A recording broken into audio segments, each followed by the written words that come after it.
Indo British advanced pain clinic నొప్పి మాయం surgery దూరం ఫర్ అపాయింట్మెంట్స్ 9155515563.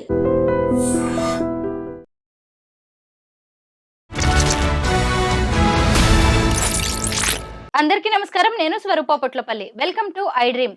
నాగకన్యది నాటకమని తేలిపోయింది. గుప్త నిధుల కోసమే భవిత, ఆమె తల్లి సుభాష్ని, మరో వ్యక్తి యాకిరెడ్డి, ఇంకో వ్యక్తి శ్రీనివాస్తో కలిసి నాటకం ఆడారని తేలిపోయింది. ముఖ్యంగా 2 ఏళ్ల క్రితమే విజయనగరంలోని కాళీమాత ఆలయంలో ఈ భవిత చెప్పినట్టుగా తవ్వకాలు జరిపినా అక్కడ ఎలాంటి విగ్రహాలు, ఎలాంటి శివలింగం బయటపడలేదు. ప్రస్తుతం నాతో పాటు పబ్లిక్ స్పీకర్ రజనీరమ్మ గారు ఉన్నారు. ఆవిడతో మాట్లాడి ఈ నాగకన్య గత జన్మలకు సంబంధించి అనేక విషయాలు తెలుసుకుందాం. నమస్తే రజనీ గారు. నమస్తే. మీరు నాగకన్య ఎపిసోడ్ ని ఫాలో అవుతూనే ఉన్నారు కదా. దాదాపు 9-10 నెలలుగా వీళ్ళు ఏ యూట్యూబ్ ఛానల్లో చూసినా గానీ ఈ తల్లి కూతుళ్లే. నేను కూడా ఒక 6 నెలల క్రితం వాళ్ళని ఇంటర్వ్యూ చేశాను. ఒకసారి కాదు 2 సార్లు నేను ఇంటర్వ్యూ చేయడం జరిగింది. రిగ్రెషన్ థెరపిస్ట్, గత జన్మలు పూర్వ జన్మల గురించి చెప్పే వనజ రామిశెట్టి గారితోనే నేను ఒక మంచి అనాలిసిస్ ఇంటర్వ్యూ చేశాను. అప్పుడే ఆవిడ చెప్పేశారు ఇదంతా ఫేక్ అని. ఇప్పుడు ఆధారాలతో సహా కొన్ని ఛానల్స్ ఏకంగా విజయనగరం జిల్లాలోని కాళీమాత ఆలయానికి వెళ్ళి నిరూపించారు. మీరేమంటారు ఈ నాగకన్య వ్యవహారం మీద? అది ఇదంతా చూస్తుంటే ఫేక్ అనే అనిపిస్తుంది. ఎందుకంటే వీళ్ళు నిరూపిస్తాము, సమయం వచ్చాక చెప్తాను, ఇప్పుడు చెప్పకూడదు, ఇప్పుడు నేను మాట్లాడకూడదు అంటే ఎందుకు మాట్లాడకూడదు ఇవన్నీ చెప్తున్నావు కదా, అవెందుకు ఇప్పుడు నేను అడిగిన దానికి ఎందుకు చెప్పు అని ఇంటర్వ్యూ చేసే వాళ్ళు కూడా అడిగితే చెప్పకూడదు, అది ఆ సమయం వచ్చే వరకు నేను చెప్పకూడదు అని దాటవేసింది అని అంటే ఆమెకు అంతవరకే పర్మిషన్ ఇచ్చారు మాట్లాడడానికి, అంతకుమించి పర్మిషన్ ఇవ్వాలి. అప్పుడు నాకు కూడా ఏంటి ఈ అమ్మాయి మాట్లాడే మాటలు, సమాధానాలు ఇలా కట్ చేసినట్టుగా, తుంచినట్టుగా ఎందుకుంటున్నాయి అని నాకు అప్పుడు డౌట్ వచ్చింది. కానీ మదర్ వచ్చి ఇంటర్వ్యూలు ఇవ్వడము, గుళ్ళల్లో అక్కడ ఎవరో ఒక ఆయన మాకన్నా ముందే వెళ్ళి దారి చూపించడానికి ఆయన అక్కడ ఉన్నాడు, కావాలంటే ఇప్పుడే పదండి చూపిస్తాను అనడము, వెళితే అక్కడ ఎవరో ఒక అతను ఉండడము, మళ్ళీ ఇంకొక ఆవిడ కూడా ఎవరినో ఇంట్రడ్యూస్ చేశారు అక్కడ, ఆవిడ కూడా వచ్చి వీళ్ళ తరఫున ఏదో మాట్లాడటము, ఇవన్నీ చూస్తుంటే నాకు కొంచెం డ్రామాటికల్గానే అనిపించింది. పూర్వజన్మ ఈ అమ్మాయికి ఒక్కదానికే కదా అన్నారు, పూర్వజన్మలో వాళ్ళు కూడా ఉన్నారు, వాళ్ళు ఇంకా ఇక్కడే ఉన్నారు అని చెప్పి వాళ్ళని తీసుకొచ్చి మాట్లాడించటము, ఇదంతా కూడా నాకు అంత కట్టినట్టే ఉంది తప్ప ఒరిజినాలిటీ కనిపించలేదు. అయితే నేను ఇంకో ఫేజ్లో చెప్తా ఏంటంటే, ఒక పెళ్లి కావాల్సిన అమ్మాయిని, ఫ్యూచర్ ఉన్న ఒక చిన్న పాపని మెయిన్గా చేసి ఆమెని తీసుకొని గుళ్ళకి గోపురాలకి అలా తిరగడము, ఆమెకు తడి స్నానాలు చేయించడము, పూజలు చేయించడము, ఇదంతా కూడా ఎంత పునర్జన్మ వాసనలు ఉన్నా కూడా అలా చేయవలసిన అవసరం లేదు. ఆ జ్ఞాపకాలు అనేవి కొంతకాలం తర్వాత మాసిపోతాయి. అలాంటిదేదో వాళ్ళు చేయాల్సింది, దానికి తగ్గవేవో ఉంటాయి, థెరపీస్ అలాంటివి ఉంటాయి. కానీ ఈవిడ అలా చేయకుండా ప్రతి ఊరు తీసుకెళ్ళడము, అక్కడ ఎవరెవరో మనుషులతో కల్పించడము, అక్కడ నాగపడగలు అదే టెంపుల్స్ దగ్గర నేను చూశాను, ఈ అమ్మాయి పూజలు చేయడము, అందరికీ ప్రసాదాలు పెట్టడము, అందరూ మొక్కడము, ఇదంతా చూసి నేను ఏంటి ఇదంతా సినిమాలో చూపించినట్టుగా ఇలా జరుగుతుంది, అవసరమా? ఒకవేళ పూర్వజన్మ అయితే కనుక దానికి ఇంకో విధంగా చేసుకోవాలి. ఇలా పబ్లిసిటీ ఇచ్చుకుని పబ్లిక్లోకి తీసుకొచ్చి ఆమెను దేవతలాగా సృష్టించి ఇదంతా ఎందుకు అనేది నాకు ఒక ప్రశ్నగానే ఉండింది. ఇప్పుడు మీరు చెప్తున్నారు కదా, ఈమె నిన్న కూడా నేను న్యూస్లో చూసా పరారీలో ఉన్నారు అని చెప్పి. ఒకవేళ అదే నిజమైతే ఈ పరారీ ఎందుకు? ఆవిడ నిజంగానే దేవకన్య, దైవత్వం ఉంది, వెళ్ళి నిరూపించడానికి అన్ని చోట్లకి వెళ్ళింది, అక్కడ వీళ్ళకి సంబంధించిన సాధువు, ఆ పూర్వజన్మలో కూడా ఉన్న సాధువు ఇప్పుడు కూడా ఉన్నాడు, ఇవన్నీ అంత ఇదిగా చెప్పినప్పుడు ఇప్పుడు పరారీలో ఉండడం అవసరమా? నిరూపించుకోవచ్చు కదా అదే నిజమైతే.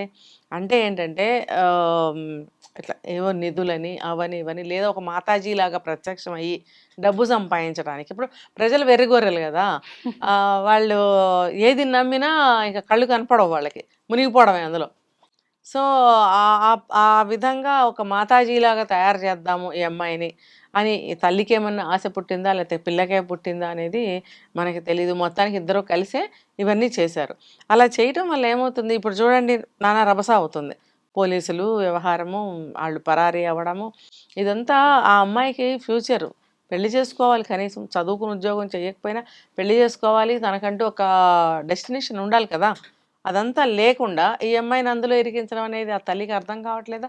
ముగ్గురు ఆడపిల్లలు అని చెప్తున్నప్పుడు మరి ఈ అమ్మాయి భవిష్యత్తు ఆలోచించలేదా? ఇప్పుడు ఏదన్నా ఉంటే ఇంట్లో పూజ చేసుకోమా అని చెప్పాలి. లేకపోతే దానికి ఏదో థెరపీ ఏదన్నా ఇప్పించి దాంట్లో నుంచి బయటపడేటట్టుగా కూడా చేయొచ్చు. లేదు ప్రూవ్ అయితుంది అని అనుకుంటే ప్రూవ్ చేయాలి. ప్రూవ్ చేసిన తర్వాత వీళ్ళకి మెల్లమెల్లగా ఆ పూర్వజన్మ వాసనలు తగ్గిపోతాయి. అది ప్రూవ్ అవ్వగలిగిన విషయం అయితే ప్రూవ్ చేసుకోవచ్చు. మరి అది ప్రూవ్ చేశారా? చేసుకోలేదు. చేసుకోనప్పుడు ఇట్లా నెట్ రిజల్ట్ ఏమైంది? ఈ అమ్మాయి అల్లరి పడింది అందరిలో. చివరికి అసహ్యంగా లేదా పోలీసులు వెంటపడటము, ఆ అమ్మాయి పరారీలో ఉండటము, ఆ అమ్మాయి ఫ్యూచర్ ఏంటి అసలు? ఇవన్నీ అవసరమా? ఈ పునర్జన్మలు అనేవి ఎప్పుడో ఎక్కడో ఎన్ని కేసులకో ఒకటేదో ప్రూవెన్ అయినవి ఉన్నాయి. 1, 2, 3 నాకు తెలిసి. కానీ ఇలా ప్రతి ఒక్కళ్ళు వచ్చి పునర్జన్మ ఉంది అనడం హాస్యాస్పదం కూడా అయిపోయింది ఈ రోజుల్లో. ముందు ముందు ఎవరు నమ్మరు కూడా. మీరన్నది నిజమే రజనీ గారు. కూతుర్ని ఓ దేవతలా ప్రొజెక్ట్ చేసే ప్రయత్నం ఆ తల్లి చేసినట్టుగా అయితే కనిపిస్తోంది. ఎందుకంటే 9 ఏళ్ల నుంచే తమ కూతురికి నాగ దేవతలు కల్లోకి వస్తారని, నిద్రపోగానే ఆమె నాగలోకంలోకి, నాగ ప్రపంచంలోకి వెళ్ళిపోద్దని, తన తల్లిదండ్రులైన నాగ దేవతలతో మాట్లాడుతూ ఉంటుందని ఆ తల్లే ఇంటర్వ్యూలో కూర్చొని ప్రత్యక్షంగా నాకు చెప్పడం అనేది జరిగింది. అయితే ఈమెకున్న ఈ ఆశని, లేదంటే ఈ పిల్ల చెప్తున్న ఈ కథల్ని, ఈ తల్లి చెప్తున్న వాటిని కొంతమంది మగవాళ్ళు వాడుకున్నట్టుగా కనిపిస్తోంది మనకు. ముఖ్యంగా ఏంటంటే యాకిరెడ్డి అనే వ్యక్తి, శ్రీనివాస్ అనే వ్యక్తి, వీళ్ళందరూ కూడా గుప్త నిధుల కోసం వీళ్ళని అడ్డం పెట్టుకున్నట్టుగా ఈ తల్లి కూతుళ్ళని అర్థమవుతుంది. అసలు మీరు ఒక్క విషయం చూసారా? ఏ తల్లైనా తన కూతురుకి గత జన్మలో నాగకన్య నమ్మింది అనుకోండి, ఆమె భర్త, ఆమె లవర్, వీళ్ళిద్దరు ప్రేయసి ప్రియులంట, వాళ్ళిద్దరిని కొంతమంది చంపేశారు. ఆ విగ్రహాలు విజయనగరంలో ఉన్నాయి. ఇప్పుడు ఈమె ఇంటర్వ్యూలు చూసి శ్రీనివాసరెడ్డి అనే వ్యక్తి బయటకు వచ్చాడు. ఆయన వయసు ఎంత? 52 ఏళ్ళు. ఈ అమ్మాయి వయసు 22 ఏళ్ళు. ఒక తల్లి యాక్సెప్ట్ చేస్తుందా అసలు గత జన్మలో ఇతను ప్రియుడు అని తీసుకొచ్చి మీడియా ముందుకి? నిజమైన తల్లి అయితే ఇలాంటివి ఒప్పుకుంటుందా? అదే కదా, ఇదంతా పాత్రలని సృష్టించుకున్నారు వాళ్ళు, కథ అల్లుకున్నారు. ఒకవేళ ఈ పాపకి చిన్న వయసులోనే ఏదైనా కళలు వచ్చు. సాధారణంగా ఎవరికైనా దేవుళ్ళు కళ్ళలో కనిపిస్తారు. మనకి ఇష్టం ఉన్న దేవతలు, నమ్మిన దేవతలు ఉంటే కళ్ళలోకి వస్తూ ఉంటారు అప్పుడప్పుడు, తప్పేమీ లేదు. అలా చిన్న పాపగా ఉన్నప్పుడు ఏమైనా కళలు వస్తే వాళ్ళ అమ్మకి చెప్పుండొచ్చు. ఆవిడ మరి అప్పటి నుంచి ఆవిడ మైండ్ అలా పనిచేసిందేమో. ఇదేదో మీరు అన్నారు కదా హస్బెండ్ కూడా లేడు అని.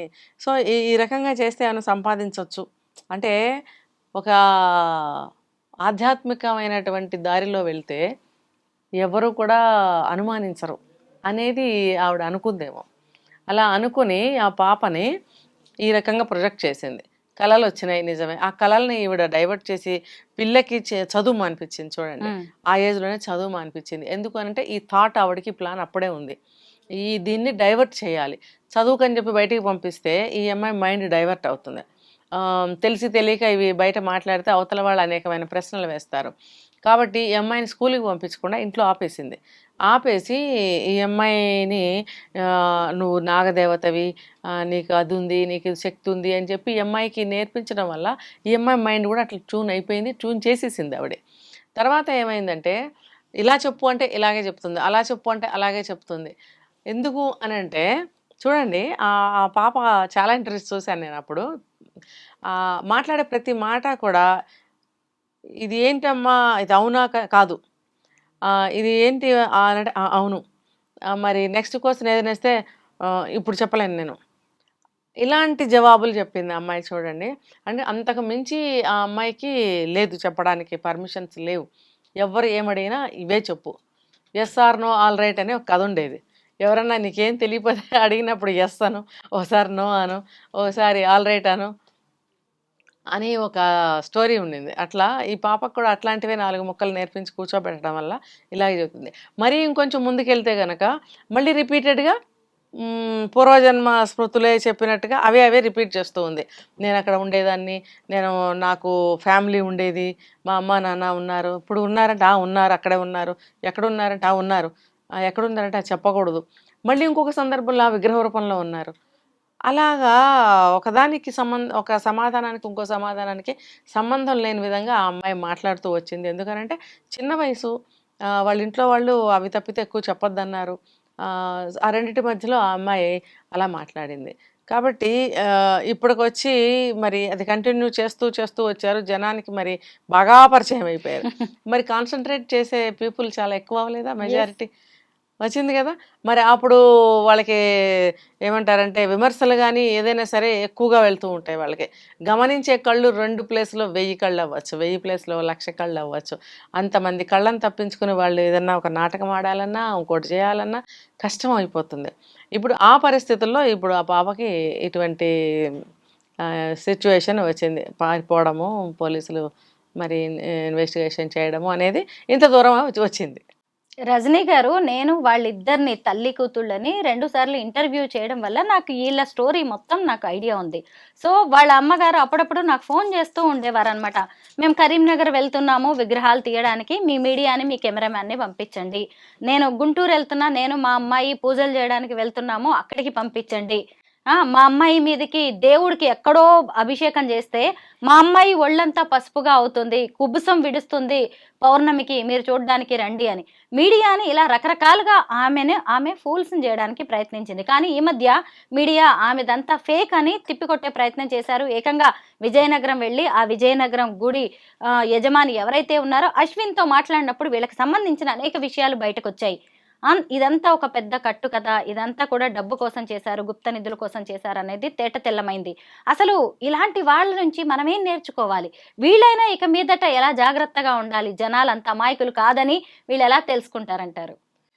వీళ్ళు తెలుసుకోవడం పక్కన పెడితే, జనాలు అమాయకులే, వెర్రిగొర్రెలే. ఎక్కడ తెలివితేటలుగా ఉండాలో వీళ్ళకి తెలిసి చావదు. ఎక్కడ బోర్లా పడకుండా ఉండాలో అది అర్థం కాదు. ఇప్పుడు భక్తి అంటే ఒకళ్ళేదో చెప్తారు, పొలోమంటూ 10 మంది ఎళ్తారు. అక్కడేదో ఒకటుంది. ఈ మధ్య ఒక గరుడ ప్రసాదం ఇస్తున్నారు అక్కడెక్కడో అనంటే, జనాలు వెళ్ళారు. అసలు ఎన్ని కిలోమీటర్లు ట్రాఫిక్ జామ్ అయిపోయింది. చిలుకూరు. చిలుకూరు. అయితే అక్కడ ఆ ప్రసాదం అంటే ప్రసాదమే. అది ఒక్కొక్క మెతుకు చొప్పున పంచిపెట్టినా ఒక 1000 మందికి ఇవ్వగలరేమో. కొన్ని లక్షల మంది వెళ్ళారు. అంటే చూడండి మూఢనమ్మకం ఎంతుందో. వెర్రి గొర్రెలు కాకపోతే ఒక గొర్రె వెళ్తే అన్ని గొర్రెలు వెళ్ళిపోతాయి. అది ఆలోచించరు వాళ్ళు. అలాగే ఇది గూడా. ఆవిడ నాగదేవత అంటే పూర్వజన్మ స్మృతులున్నాయంట. ఆవిడ పునర్జన్మట. ఆవిడ దేవత శక్తులున్నాయి. నిజంగా నేను చెప్పాను గదా! ఆవిడ హ్మ్, మొత్తం తడి స్నానాలు చేయించేసి ఆవిడతో పూజలు పసుపు కుంకాలు పెట్టించడము. కాషాయ ఆ! వస్త్రాలు. అన్నీ చేయించి ప్రసాదాలు పెట్టడం, వాళ్ళొచ్చి కాళ్ళు మొక్కడం చిన్న పిల్లకి, పెద్ద పెద్ద వాళ్ళకి తప్పు కాదండి. నిజంగా నిజమైతే పుణ్యమే. అది నిజం కాదు అని తెలిసినప్పుడు, ఆ పాపకి ఎంత పాపం చుట్టుకుంటుంది. పెద్దవాళ్ళందరితో కాళ్ళు పట్టించుకోవడం అనేది తప్పు గదా! మరి ఆ తల్లయ్యుండి ఆ పని ఎందుకు చేయించింది? అది ఆవిడకే తెలియాలి. ఈ ప్రజలకు కూడా తెలియాలి. ఎందుకు మనందరం ఇంత తలలు ఊపుకుంటా వెళ్ళిపోయాము? ఎందుకు వెళ్తున్నాము? దీనివల్ల ఏమన్నా ప్రయోజనం కలుగుతుందా అనేది ఆలోచించరు. అరే! వాళ్ళెళ్లారు వాళ్ళకేం జరగలేదుగా మనకు కూడా జరగదు పద. ఇంకా 10 మందినేసుకొనెళ్తారు. ఈ ఈ అత్యాస అంటా నేను. ఈ అత్యాసకి పోకండి. మీకు నిజంగా ఏదన్నా ఒక ఫలితం కావాలి, మీరేదైనా కష్టంలో ఉన్నారంటే దైవాన్ని నమ్ముకోండి. మీకు చేతనైతే ఇంట్లోనే కూర్చొని పూజలు చేసుకోండి. అంటే ఇప్పుడు పూజలు కూడా చాలా ఎక్కువైపోయినాయి. ఇంట్లో ఫ్యామిలీ మెంబర్సు, భర్తలు చాలా పరేషాన్ అయితున్నారు. డబ్బులే గానివ్వండి, ఆ పూజకి సంబంధించిన వస్తువులు తీసుకురావటమే గానివ్వండి, ఆ పూజల పేరుతో ఇంట్లో పెద్ద కార్యక్రమాలు, మళ్ళీ గ్యాదరింగ్సు, అందులో మళ్ళీ గొప్పలు హ్మ్, చూపించుకోవడం. మేము ఇది పంచామంటే మేము ఇది పంచాం. మేము ఇంత చేసామంటే మేము ఇంత చేసాం అనే ఒక కాంపిటీషన్ కూడా నడుస్తుంది పూజలు చేసేవాళ్ళ మధ్యన. ఇంకా ఈ తాకిడంతా ఇంటి యజమానికి భర్తకే తగులుతుంది. దాంతో మనస్పర్ధలు. ఇలా రకరకాలు ఈ పిల్లలు లేని వాళ్ళు పిల్లలు పుడతారంట అని చెప్పి వెళ్ళిపోవడం. లేకపోతే పలానాది చేస్తే మనకి దక్కుతుందంట ఫలితం అంటే అక్కడికెళ్ళిపోయి ముడుపులు కట్టేయడం. ఇన్ని లక్షలు కట్టండి, ఇన్ని వేలు కట్టండి అంటే కట్టేయడం. వెనకాడటం లేదండి ఇవన్నీ కూడా. జరుగుతున్నాయి ఖచ్చితంగా. మూర్ఖుల్లాగా అనమాట. మూర్ఖుల్లాగా, గుడ్డివాళ్ళలాగా డబ్బులు కట్టొస్తున్నారెళ్ళి. అది అసలు ఎంతవరకు నిజమో, అప్పు చేసి కూడా వెళ్ళే మనుషులున్నారండి. అంతంత డబ్బు తీసుకుని వాళ్ళకి దగ్గర డబ్బు కట్టి, ఏదో ఇంత విభూది ఇస్తారు, లేతే ఇంకోటేదో ఇస్తారు అది తెచ్చుకోవడం ఇంటికి. ఇవన్నీ అవసరమా? అది ఎవరికాళ్ళు విజ్ఞతతో ఆలోచించాలి. ఇది మనం ఇలాంటివి నమ్మకూడదు. ఇప్పుడు ఎంతమందిని మనము వీళ్ళు ఏమంటారు వాళ్ళని గురూజీలంటారు. గురూజీలు, బాబాలు ఎవరెవరో పేర్లు వస్తున్నాయి ఈ మధ్య. దొంగ బాబాలు ఇవన్నీ చూస్తున్నారు గదా! నిత్యం చూస్తున్నారు గదా! చూస్తూ చూస్తూ ఈ నమ్మడం ఎందుకు ఇలాంటివి? సరే ఏదో కొంతమంది ఎళ్లారు. తెలుసుకొని ఆగిపోవాలింకా. ఇంకా, ఇంకా, ఇంకా వెళ్తూనే ఉన్నారు. మూఢంగా ఇరుక్కుంటూనే ఉన్నారు. ఈ అమ్మాయి విషయం ఒకటే కాదు. చాలా జరుగుతున్నాయి ఇలాంటివి. కాబట్టి ఎవరికి వాళ్ళు తెలుసుకొని కాస్త జాగ్రత్తగా ఉండాలి. నాగరాణి భవిత ఆమె తల్లి సుభాష్ని ఇప్పటికైనా తాము చేసిన తప్పుని తెలుసుకోవాలి. ముఖ్యంగా మీడియాని బురిడీ కొట్టించాలని వారు చేసిన ప్రయత్నాలన్నీ కూడా ఇప్పుడు తలకిందులయ్యాయి. ఎవరికి ఏం సమాధానం చెప్పలేక చివరికి ఫోన్లు కూడా స్విచ్ ఆఫ్ చేసుకోవాల్సిన పరిస్థితి వచ్చింది. ఇప్పుడు వాళ్ళిద్దరు ఎక్కడున్నారో కూడా తెలియని పరిస్థితి. Thank you so much Rajani గారు.